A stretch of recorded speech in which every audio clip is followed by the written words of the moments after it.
क्या हो अगर आपके हर एक फैसले से एक नई रियलिटी जन्म लेती हो। एक रियलिटी जहां आपने उस मौके को अपने हाथों से फिसलने दिया, और एक पैरेलल रियलिटी जहां आपने उसे पकड़कर अपनी तकदीर ही बदल दी। क्वांटम फिजिक्स की एक थ्योरी के मुताबिक ये दोनों दुनिया असल में मौजूद है और दोनों में आप भी मौजूद है। लेकिन क्या वो दोनों आप एक दूसरे से पूरी तरह अनजान हैं, या उनके बीच कोई गहरा अनदेखा रिश्ता है? एक ऐसा कनेक्शन जो एक के किए गए कामों का असर दूसरे की किस्मत पर डालता हो। ये सवाल हमें साइंस और स्पिरिचुअलिटी के उस धुंधले बॉर्डर पर ले जाता है जहां हमारे कर्म, हमारी चेतना और ब्रह्मांड के सबसे अजीब नियम आपस में उलझे हुए लगते हैं।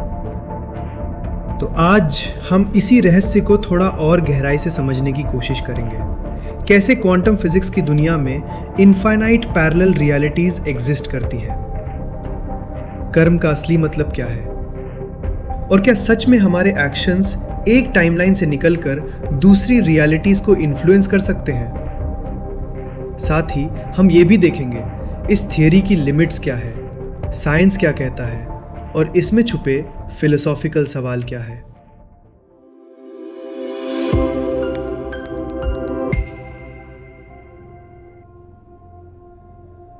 तो ये सभी आप जो अलग अलग टाइमलाइंस में जी रहे हैं, वो आपसे पूरी तरह अलग है। उनकी दुनिया, उनके अनुभव, उनके रिश्ते, सब कुछ अलग है। एक यूनिवर्स में आप अपने सपनों की ज़िंदगी जी रहे हैं, दूसरे में शायद आप एक मुश्किल दौर से गुजर रहे हैं, और अनगिनत यूनिवर्स में अनगिनत और संभावनाएं। मॉडर्न फिजिक्स, खासकर मेनी वर्ल्ड्स इंटरप्रिटेशन, यही कहती है हर यूनिवर्स अपने आप में पूरा है, इंडिपेंडेंट, आइसोलेटेड। उनके बीच कोई कनेक्शन नहीं, कोई कम्युनिकेशन नहीं। लेकिन क्या ये सच में इतना सिंपल है? क्या ये सभी दुनियाएं, ये सभी आप एक दूसरे से पूरी तरह कटे हुए हैं, या फिर क्या कोई गहरा अनदेखा कनेक्शन है जो इन सभी टाइमलाइंस को एक साथ बांधता है? इस सवाल का जवाब शायद हजारों साल पुरानी एक स्पिरिचुअल कॉन्सेप्ट में छिपा हो, एक ऐसा आइडिया जिसे हम सब जानते हैं, कर्म। कर्म का सिद्धांत कहता है कि हमारे हर एक्शन का, हर इरादे का एक नतीजा होता है। अच्छा कर्म अच्छी किस्मत लाता है और बुरा कर्म बुरी किस्मत। It's a law of cosmic cause and effect. परंपरागत रूप से इसे एक आध्यात्मिक या नैतिक कानून माना जाता है, एक डिवाइन जस्टिस सिस्टम। लेकिन क्या हो अगर कर्म कोई आध्यात्मिक कानून हो ही ना? क्या हो अगर ये फिजिक्स का ही एक नियम हो, एक ऐसा नियम जो क्वांटम लेवल पर काम करता है? सोचिए, हर बार जब आप कोई अहम फैसला लेते हैं, एक ऐसा फैसला जिसका कोई नैतिक वजन हो, जैसे किसी की मदद करना या किसी को धोखा देना, मेनी वर्ल्ड्स इंटरप्रिटेशन के हिसाब से उस पल यूनिवर्स ब्रांच हो जाता है। एक यूनिवर्स में आपने मदद की, दूसरे यूनिवर्स में आपने धोखा दिया, दोनों ही रियलिटीज बन जाती हैं। अब यहाँ पर इस आइडिया को कर्म से जोड़ते हैं। क्या हो अगर आपका चॉइस, आपका कर्म सिर्फ एक नया यूनिवर्स क्रिएट नहीं करता? क्या हो अगर ये डिसाइड करता है कि आपकी कॉन्शियसनेस किस यूनिवर्स में आगे कंटिन्यू करेगी? इमेजिन कीजिए मल्टीवर्स को एक ब्रांचिंग ट्री की तरह नहीं, बल्कि एक वास्ट ओशन ऑफ पॉसिबिलिटीज़ की तरह। और आपकी चेतना, योर कॉन्शियसनेस, इस ओशन में एक नाव की तरह है। आपके कर्म, आपके इरादे उस नाव का रडर है जो उसे दिशा देते हैं। एक अच्छा निस्वार्थ काम आपकी नाव को शांत, ज़्यादा पॉजिटिव रियलिटीज़ की तरफ ले जाता है, और एक बुरा, स्वार्थी काम आपको तूफानी, ज़्यादा नेगेटिव रियलिटीज़ की तरफ धकेलता है। आपको इसका एहसास भी नहीं होता। आपकी नज़र में आप बस एक ही ज़िंदगी जी रहे हैं जिसमें आपके फैसलों के नतीजे सामने आ रहे हैं। लेकिन एक बड़े कॉस्मिक स्केल पर आप असल में मल्टीवर्स के अंदर अपना रास्ता नेविगेट कर रहे हैं। आपका कर्म लिटरली आपकी डेस्टिनी को स्टीयर कर रहा है। ये आइडिया कर्म को एक पर्सनल मॉरल स्कोरबोर्ड से बदलकर मल्टीवर्स के लिए एक नेविगेशन सिस्टम बना देता है। तो ये जो पैरेलल वर्ल्ड्स का आइडिया है, ये सिर्फ एक कहानी नहीं है, ये आता है मॉडर्न फिजिक्स की सबसे अजीब और सबसे डीप थ्योरी से, क्वांटम मैकेनिक्स। इस थ्योरी को पूरी तरह समझने के लिए हमें 3 कॉन्सेप्ट्स को जानना होगा। पहला है सुपरपोजिशन। इमेजिन कीजिए एक सिक्का जिसे हवा में उछाला गया है। जब तक वो हवा में घूम रहा है वो हेड्स भी है और टेल्स भी एक ही साथ। क्वांटम लेवल पर पार्टिकल्स बिल्कुल ऐसे ही बिहेव करते हैं। जब तक उन्हें मेजर नहीं किया जाता, एक इलेक्ट्रॉन एक ही समय पर कई जगहों पर हो सकता है। वो स्पिन अप भी हो सकता है और स्पिन डाउन भी। वो किसी एक स्टेट में नहीं होता, बल्कि सारी पॉसिबल स्टेट्स के एक धुंधलके में होता है। इसी को सुपरपोजिशन कहते हैं। अब सवाल आता है कि जब हम उस इलेक्ट्रॉन को देखते हैं या मेजर करते हैं तो क्या होता है। यहाँ से कहानी में एक बहुत बड़ा ट्विस्ट आता है। फिजिक्स की एक पुरानी इंटरप्रिटेशन के हिसाब से जैसे ही हम मेजर करते हैं वो सुपरपोजिशन कोलैप्स हो जाता है, यानी सारी संभावनाएं खत्म होकर सिर्फ एक हकीकत बचती है। हवा में घूमता हुआ सिक्का जमीन पर गिर गया और अब वो या तो हेड्स है या टेल्स। एक ही आउटकम, एक ही रियलिटी। लेकिन 1950 के दशक में ह्यू एवरेट नाम के एक फिजिसिस्ट ने एक रेडिकल आइडिया दिया। उन्होंने कहा, what if the wave function never collapse? क्या हो अगर सारी संभावनाएं, सारी पॉसिबिलिटीज सच होती हों? इसी को कहते हैं द मेनी वर्ल्ड्स इंटरप्रिटेशन। इस थ्योरी के मुताबिक जब भी कोई क्वांटम इवेंट होता है जिसके एक से ज्यादा पॉसिबल आउटकम्स हों, यूनिवर्स स्प्लिट हो जाता है। वो सिक्का जब हवा में था तो यूनिवर्स एक था, लेकिन जिस पल वो गिरा यूनिवर्स 2 ब्रांचेस में बंट गया। एक यूनिवर्स जिसमें वो हेड्स आया और एक दूसरा बिल्कुल नया पैरेलल यूनिवर्स जिसमें वो टेल्स आया। और आपकी कॉन्शियसनेस भी स्प्लिट हो गई। एक आप है जो उस यूनिवर्स में है जहां हेड्स आया और एक दूसरे आप है जो उस यूनिवर्स में है जहां टेल्स आया। दोनों को यही लगेगा कि उनके साथ जो हुआ वही एकमात्र हकीकत है। उन्हें दूसरे यूनिवर्स के बारे में पता भी नहीं चलेगा। ये सिर्फ बड़े फैसलों के लिए नहीं होता। हर क्वांटम इंटरैक्शन, हर पल, नॉन स्टॉप यूनिवर्स को अनगिनत ब्रांचेस में स्प्लिट कर रहा है। हर पॉसिबल आउटकम के लिए एक अलग टाइमलाइन, एक अलग दुनिया बन रही है। एक दुनिया जहां आप लेफ्ट मुड़े और एक जहां आप राइट। एक दुनिया जहां आपने वो कॉल उठाया और एक जहां नहीं उठाया। Infinite versions of you, living out infinite possibilities. ये थियरी हमें इन्फिनिट वर्ल्ड्स बनाने का एक मैकेनिज्म देती है, लेकिन ये थियरी का सिर्फ एक हिस्सा है। दूसरा और शायद सबसे मिस्टीरियस हिस्सा है क्वांटम एंटेंगलमेंट। आइंस्टाइन ने इसे spooky action at A distance कहा था। एंटेंगलमेंट तब होता है जब 2 पार्टिकल्स इस तरह से लिंक हो जाते हैं कि उनकी किस्मत एक दूसरे से जुड़ जाती है, चाहे वो एक दूसरे से कितनी भी दूर क्यों ना हो। मान लीजिए हमारे पास 2 एंटेंगल्ड इलेक्ट्रॉन्स हैं। अगर एक स्पिन अप है तो दूसरा हमेशा स्पिन डाउन होगा, ये तय है। अब हम इन दोनों को यूनिवर्स के 2 ऑपोजिट कोनों में भेज देते हैं, अरबों लाइट ईयर्स दूर। जब तक हम उन्हें मेजर नहीं करते दोनों सुपरपोजिशन में हैं। दोनों स्पिन अप भी हैं और स्पिन डाउन भी। लेकिन जिस पल a fraction of a second में हम पहले इलेक्ट्रॉन को मेजर करते हैं और वो स्पिन अप निकलता है, उसी पल अरबों लाइट ईयर्स दूर वाला दूसरा इलेक्ट्रॉन स्पिन डाउन हो जाता है, instantly, faster than the speed of light. ऐसा नहीं है कि वो पहले से ही स्पिन डाउन था और हमें अब पता चला। नहीं, हमारे मेजर करने के एक्शन ने पहले पार्टिकल को एक स्टेट चूज करने पर मजबूर किया और उस चॉइस की इंफॉर्मेशन दूसरे पार्टिकल तक तुरंत पहुंच गई। ये कोई सिग्नल नहीं भेजता, इससे इंफॉर्मेशन ट्रैवल नहीं कर सकती। ये बस एक कनेक्शन है, एक गहरा, अनसमझा, नॉन लोकल कनेक्शन। तो अब हमारे पास पीसेस हैं। एक थियरी जो कहती है कि हर पॉसिबिलिटी के लिए एक अलग यूनिवर्स बनता है, और एक फिनोमेना जो दिखाता है कि पार्टिकल्स अरबों मीलों की दूरी के बावजूद मिस्टीरियसली जुड़े रह सकते हैं। तो क्या ये पॉसिबल है कि जो आप अलग अलग टाइमलाइंस में एग्जिस्ट कर रहे हैं वो भी एक दूसरे से एंटेंगल हो? क्या एक यूनिवर्स में लिए गए एक्शन का असर दूसरे यूनिवर्स में मौजूद आप पर पड़ सकता है? हम ये समझने के लिए कि हमारी चॉइसेस पैरेलल टाइमलाइंस में कैसे असर डाल सकती हैं, हमें पहले उस प्राचीन नियम को समझना होगा जिसे ये नई थ्योरी एक्सप्लेन करने की कोशिश कर रही है। हमारे एक्शंस के कॉन्सिक्वेंसेस होते हैं जो हमें फॉलो करते हैं, यहाँ तक कि एक जीवन के बाद भी। ये आइडिया बिल्कुल नया नहीं है। यही है कर्म का मूल सिद्धांत।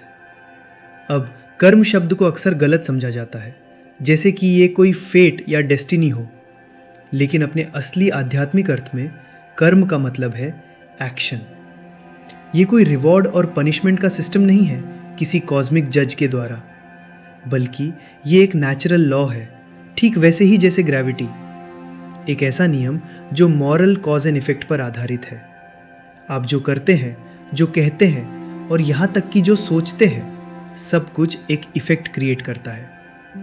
अच्छे एक्शंस पॉजिटिव आउटकम्स लाते हैं और हार्मफुल एक्शंस सफरिंग पैदा करते हैं। इन परंपराओं के अनुसार सबसे ज़्यादा महत्वपूर्ण चीज़ एक्शन नहीं है, बल्कि उसके पीछे की इंटेंशन है, नीयत। एक एक्सीडेंटल एक्ट उतना कार्मिक वेट नहीं रखता जितना एक डेलिब्रेट एक्ट। असल में आपकी इच्छा, आपका कॉन्शियस चॉइस किसी की मदद करना या नुकसान पहुंचाना, यही कॉज एंड इफेक्ट की चेन को शुरू करता है। यही इरादा कर्म का इंजन है। ये नियम बहुत बड़े टाइम स्केल पर काम करता है, पुनर्जन्म के साइकिल के माध्यम से। किसी एक्शन का इफेक्ट जरूरी नहीं कि इसी जीवन में दिखे, वह किसी अगले जीवन में भी सामने आ सकता है। और यहीं से एक गहरा सवाल उठता है, अगर कोई व्यक्ति मर जाता है तो उसके एक्शंस के कॉन्सिक्वेंसेस अगले जीवन तक कैसे पहुंचते हैं? इस नियम के काम करने के लिए कुछ ऐसा होना चाहिए जो फिजिकल डेथ के बाद भी बचा रहे और उस कार्मिक इंफॉर्मेशन को कैरी करे। इस पॉइंट पर प्राचीन दर्शन हमें दो बिल्कुल अलग और फैसिनेटिंग मॉडल्स देते हैं। पहला मॉडल जो हिंदू फिलॉसफी में मुख्य है, वो है आत्मा का कॉन्सेप्ट। आत्मा को एक शुद्ध, अपरिवर्तनीय, चेतन एसेंस माना जाता है। यही आपका असली स्वरूप है जो शरीर, मन और ईगो से अलग है। इस दृष्टिकोण में आत्मा एक यात्री की तरह है जो एक जीवन से दूसरे जीवन में जाती है, ठीक वैसे जैसे इंसान पुराने कपड़े छोड़कर नए पहनता है। यही आत्मा कर्म को एक्यूमुलेट करती है और उसे एक जीवन से दूसरे जीवन तक ले जाती है। एक सीधा विचार, एक परमानेंट सेल्फ जो अपने ही एक्शंस के परिणाम अनुभव करता है। लेकिन दूसरा मॉडल जो बुद्धिज्म से आता है, वो इससे बिल्कुल अलग है। इसे कहा जाता है अनात्म, यानी नो सेल्फ। बुद्धिज्म कहता है कि कोई परमानेंट सोल नहीं है, कोई स्थायी आत्मा नहीं है। जिसे हम सेल्फ मानते हैं वो बस एक टेम्पररी कलेक्शन है, हमारे शरीर का, हमारी भावनाओं का, हमारी सोच और चेतना का। सब कुछ लगातार बदल रहा है। तो अगर कोई स्थायी आत्मा नहीं है तो फिर पुनर्जन्म में जाता क्या है? कर्म को कैरी कौन करता है? बुद्धिज्म का जवाब है कोई थिंग नहीं, बल्कि एक प्रोसेस। इसे ऐसे समझिए, जैसे एक मोमबत्ती की लौ दूसरी मोमबत्ती को जलाती है। नई लौ पुरानी लौ जैसी नहीं है, लेकिन पूरी तरह अलग भी नहीं है। वो एग्जिस्ट करती है क्योंकि पहली लॉ थी, एक डायरेक्ट कॉजल कनेक्शन है। ठीक उसी तरह बुद्धिज्म कहता है कि कोई सोल ट्रैवल नहीं करता, बल्कि एक कंटिन्यूअस स्ट्रीम ऑफ कॉन्शियसनेस एक जीवन से दूसरे जीवन को शेप करती है। पहले जीवन के कार्मिक इम्प्रिंट्स और कॉन्शियसनेस सीधे अगले जीवन की कॉन्शियसनेस को जन्म देते हैं। तो हमारे पास दो प्राचीन समाधान हैं। एक कहता है एक परमानेंट कैरियर है आत्मा, दूसरा कहता है एक कंटिन्यूअस प्रोसेस है कॉन्शियसनेस का प्रवाह। दोनों ही एक ही सवाल का जवाब ढूंढ रहे हैं, कर्म का वाहन क्या है? वो कौन सा ब्रिज है जो एक जीवन के एक्शंस को दूसरे जीवन की डेस्टिनी से जोड़ता है?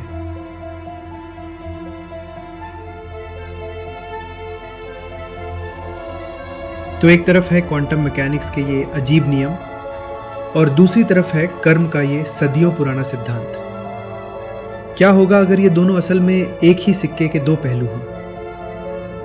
ये हाइपोथेसिस, जिसे हम क्वांटम कर्मा कह सकते हैं, यहीं से शुरू होती है। ये कहती है कि हमारा हर फैसला, खासकर वो फैसले जिनमें हमारी नीयत, हमारी मोरालिटी शामिल होती है, वो सिर्फ एक थॉट नहीं है, वो एक क्वांटम इवेंट है। जैसे ही आप कोई फैसला लेते हैं, किसी की मदद करने का या नज़रअंदाज करने का, उस एक पल में एक से ज़्यादा पॉसिबल आउटकम्स होते हैं। और मेनी वर्ल्ड्स इंटरप्रिटेशन के मुताबिक यूनिवर्स कोई एक आउटकम नहीं चुनता, वो स्प्लिट हो जाता है।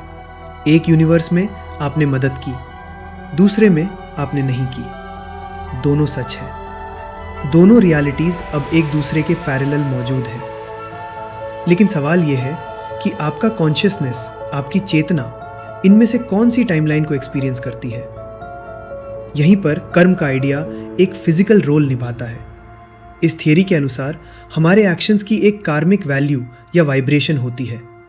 एक अच्छा, दया वाला काम आपके कॉन्शियसनेस को उस टाइमलाइन की तरफ गाइड करता है जहां भविष्य में पॉजिटिव आउटकम्स की प्रोबेबिलिटी ज़्यादा है। और एक बुरा, नुकसान पहुंचाने वाला काम, वो आपकी चेतना को उन टाइमलाइंस की तरफ धकेलता है जहां दुख और नेगेटिव नतीजे इंतज़ार कर रहे हैं। तो ये कोई सज़ा या इनाम नहीं है, ये फिजिक्स है।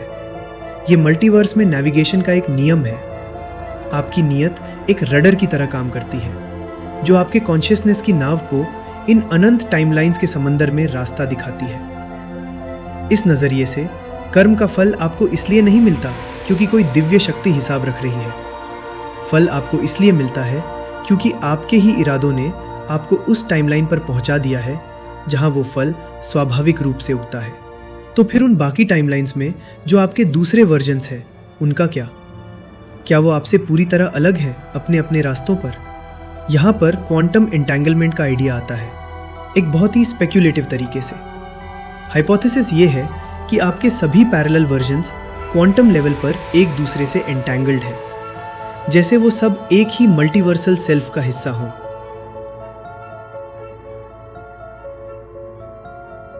इसका मतलब ये नहीं कि आप उनसे बात कर सकते हैं या उन्हें देख सकते हैं।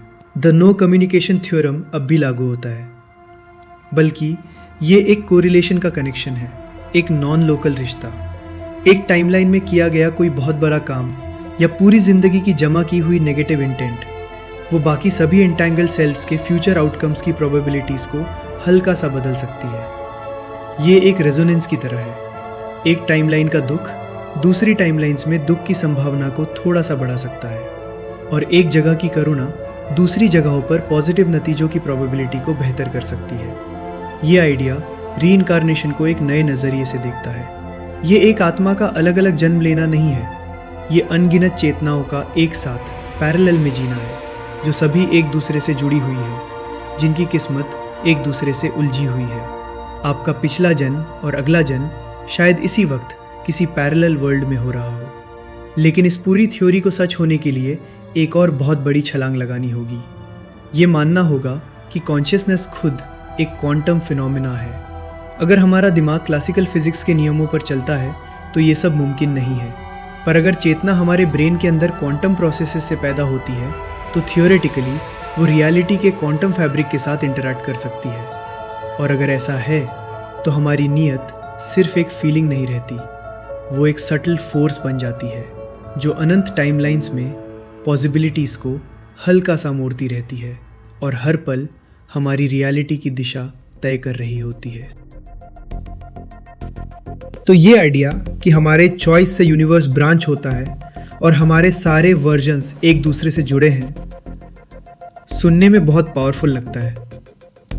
लेकिन जब हम इसे साइंस की कसौटी पर परखते हैं तो कुछ बहुत बड़ी प्रॉब्लम सामने आती हैं। सबसे बड़ा चैलेंज है क्वांटम एंटेंगलमेंट का मिसयूज। हाँ, एंटेंगलमेंट रियल है। दो पार्टिकल्स चाहे कितनी भी दूर हों, मिस्टीरियसली कनेक्टेड रहते हैं। लेकिन यहाँ एक बहुत इंपॉर्टेंट डिटेल है जिसे क्वांटम कर्मा हाइपोथेसिस अक्सर नज़रअंदाज कर देती है। एंटेंगलमेंट से इंफॉर्मेशन या कोई कॉजल इन्फ्लुएंस, मतलब एक चीज़ का दूसरे पर असर, भेजा नहीं जा सकता। ये फिजिकली इम्पॉसिबल है। इसे नो कम्युनिकेशन थ्योरम कहते हैं। सोचिए, आपके पास दो सिक्के हैं जो मैजिकली लिंक्ड हैं। जब भी आप एक को उछालते हैं दूसरा हमेशा ऑपोजिट साइड पर लैंड करता है। अगर आपका सिक्का हेड्स आता है तो आपको तुरंत पता चल जाता है कि दूसरा टेल्स है। लेकिन आपने उस दूसरे सिक्के को टेल्स बनाया नहीं, आपने बस उसकी स्टेट को जाना है। एंटेंगलमेंट भी ऐसा ही है। यह करिलेशन है, कॉजेशन नहीं। एक टाइमलाइन में आपके सेल्फ का एक्शन दूसरी टाइमलाइन के सेल्फ पर कोई इफेक्ट नहीं डाल सकता। वो बस स्टैटिस्टिकली लिंक्ड हो सकते हैं, जिसका पता भी हमें तब तक नहीं चलेगा जब तक हम दोनों टाइमलाइंस के रिजल्ट्स कंपेयर ना कर ले, जो कि नामुमकिन है। तो ये आइडिया कि एक टाइमलाइन का बुरा कर्म दूसरी टाइमलाइन में रिपल करेगा, फिजिक्स के फंडामेंटल लॉज के खिलाफ जाता है। दूसरी और शायद इससे भी बड़ी साइंटिफिक हर्डल है क्वांटम डिकोहेरेंस। क्वांटम स्टेट्स जैसे सुपरपोजिशन और एंटेंगलमेंट बहुत ज़्यादा फ्रेजाइल होते हैं, नाजुक, एक सोप बबल की तरह। ज़रा सी भी एक्सटर्नल डिस्टर्बेंस जैसे हीट, लाइट या कोई रैंडम पार्टिकल और ये क्वांटम स्टेट कोलैप्स हो जाता है। ये प्रोसेस डीकोहेरेंस कहलाता है। अब हमारे ब्रेन के बारे में सोचिए। ये एक वार्म, वेट और इनक्रेडिबली नॉइजी एनवायरनमेंट है। इसमें हर सेकेंड अरबों केमिकल रिएक्शंस और इलेक्ट्रिकल सिग्नल्स फायर हो रहे हैं। ये एक तूफान के जैसा है, और इस तूफान में क्वांटम कर्म की थ्योरी कहती है कि हमारे न्यूरॉन्स के अंदर stable, long lasting entailed states बने रहते हैं। फिजिक्सिस्ट के लिए ये एक सोप बबल को एक हरिकेन के बीच में इंटैक्ट रखने जैसा है। ये प्रैक्टिकली इम्पॉसिबल लगता है। क्वांटम स्टेट्स को मेंटेन करने के लिए साइंटिस्ट को लैब्स में नियर एब्सोल्यूट जीरो टेम्परेचर और कंप्लीट आइसोलेशन की ज़रूरत पड़ती है। हमारे ब्रेन का केओटिक एनवायरनमेंट किसी भी डेलिकेट क्वांटम स्टेट को एक सेकंड के खरबवे हिस्से से भी कम टाइम में डिस्ट्रॉय कर देगा। और ये थ्योरी तो ये भी सजेस्ट करती है कि ये कार्मिक इन्फॉर्मेशन मरने के बाद भी सर्वाइव करती है।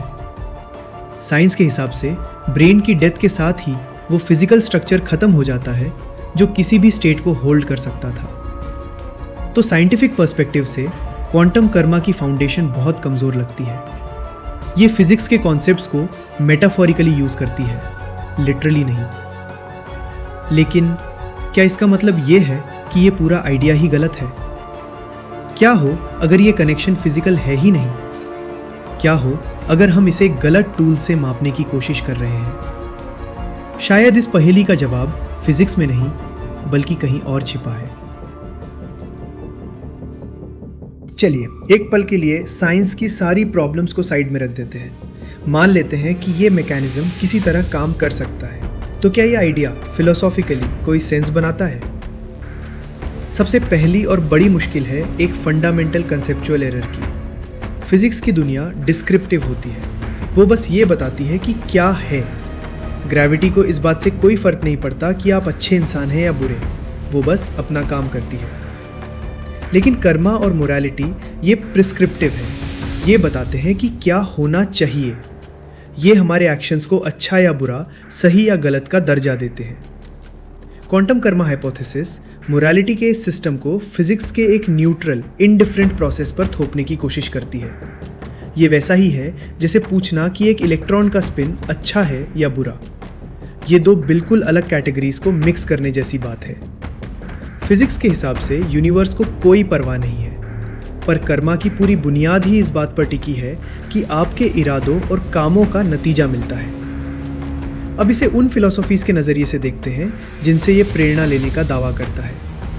हिंदू धर्म में जीवन का एक परम लक्ष्य है मोक्ष, यानी जन्म मृत्यु के साइकिल से इस संसार से आज़ादी पाना।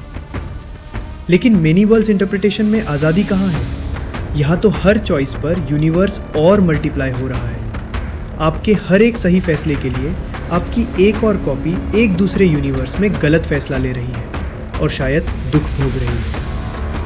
ये साइकिल ख़त्म नहीं हो रहा, बल्कि अनगिनत नए साइकिल्स बना रहा है। इस मॉडल में आत्मा यानी आत्मन का शुद्धिकरण नहीं, बल्कि उसका अनगिनत टुकड़ों में बिखरना हो रहा है। हर टुकड़ा एक अलग तकदीर जी रहा है। मोक्ष का, लिबरेशन का पूरा कॉन्सेप्ट ही यहाँ अंडरमाइन हो जाता है। आप इस पहिए से उतर नहीं रहे, आप अनंत नए पहिए बना रहे हैं। और बौद्ध धर्म में तो ये आइडिया और भी बड़ी मुश्किल खड़ी करता है। बुद्धिज्म का एक कोर टेनेट है अनात्मन या अनट्टा, यानी नो सेल्फ। ये कहता है कि कोई परमानेंट अनचेजिंग आत्मा या मैं नहीं है। हमारा गोल है इस मैं के इल्यूजन से बाहर निकलना और निर्वाण पाना, यानी इच्छाओं और दुख की आग का बुझ जाना। पर क्वांटम कर्म हाइपोथेसिस तो इसका ठीक उल्टा करती है। ये एक मल्टीवर्सल सेल्फ बना देती है जो आपके सारे पैरेलल वर्जन से मिलकर बना है। ये तो सेल्फ के इल्यूजन को खत्म करने के बजाय उसे और भी विशाल और परमानेंट बना रही है। एक ऐसा सेल्फ जो अनंत यूनिवर्सेस में फैला हुआ है। और फिर आता है सबसे बड़ा एथिकल डिलेमा, फ्री विल और रिस्पॉन्सिबिलिटी का सवाल। अगर मेरी हर चॉइस से यूनिवर्स स्प्लिट होता है तो इसका मतलब है कि मेरे हर अच्छे काम के बदले एक पैरेलल यूनिवर्स में मैं ही एक बुरा काम कर रहा हूँ। अगर मैं किसी की जान बचाने का फैसला करता हूँ तो एक दूसरा मैं उसे न बचाने का फैसला करता है। तो क्या मैं उसके कर्मों के लिए जिम्मेदार हूँ? क्या वो मेरे कर्मों के लिए जिम्मेदार है? आखिर हम सब सपोजिडली एंटैंगल्ड जो है। ये पर्सनल रिस्पॉन्सिबिलिटी के पूरे आइडिया को ही ख़त्म कर देता है। मेरे अच्छे इरादों का क्या मतलब अगर यूनिवर्स ये गारंटी कर रहा है कि मेरे बुरे इरादे भी कहीं ना कहीं सच हो रहे हैं? तो क्या मैं सच में कोई चॉइस ले रहा हूँ या मैं बस एक ब्रांच में फिसल रहा हूँ जबकि मेरा क्लोन दूसरी ब्रांच में? ये फ्री विल के उस कॉन्सेप्ट पर ही सवाल उठाता है जिस पर मोरालिटी की पूरी इमारत खड़ी है। तो ये हाइपोथेसिस न सिर्फ साइंस से टकराती है बल्कि उन फिलॉसफीज़ को भी कॉन्ट्राडिक्ट करती है जिन्हें ये एक्सप्लेन करने का दावा करती है। तो शायद क्वांटम कर्म कोई सिद्ध सच नहीं बल्कि एक सवाल है। एक ऐसा सवाल जो हमें ये सोचने पर मजबूर करता है, क्या हमारे फैसलों की गहराई हमारी समझ से कहीं ज़्यादा है? और हो सकता है असली जवाब अभी भी उसी अनदेखी सीमा के उस पार हमारा इंतज़ार कर रहा हो।